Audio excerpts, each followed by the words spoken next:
Nga data 2 deri më 9 mars, Shkodra do të jetë sërish kryeqendra e energjisë artistike rinore me zhvillimin e festivalit tradicional Teatrit të Rinjve. Aktiviteti që tashmë është kthyer në një ngjarje të përvitshme për qytetin, do të bashkojë nxënës nga disa shkolla të mesme. Sipas organizatorëve, festivali synon të promovojë talentin e të rinjve dhe të nxjisë dashurinë për artin e skenës. Misioni i këtij festivali është që me sjell të rinjt në teatr, me eduku nëpërmjet artit dhe për artin, që me vazhdu më arë në teatr edhe pas festivalit, po ashtu edhe me zbulu talentat rinj. Disa nga aktorët u shprehën se përvoja në skenë është një mundësi e çmuar për të rinjt, jo vetëm për zhvillimin e talentit, por edhe për forcimin e vetbesimit. Është shumë kënaqësi që me pa brezin e ri që vjen në teatr mu eduku përmes artit.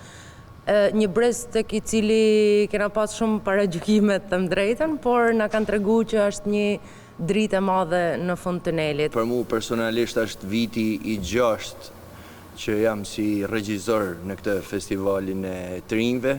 Këtë vit kam gjimnazin Osokuka dhe është gjithmonë një kënaqësi dhe një përgjegjësi e madhe për të rinjt. Festivali do zhvillohet sipas një kalendari të përcaktuar, duke përfshirë shkollat e mesme publike dhe jo publike të Shkodrës.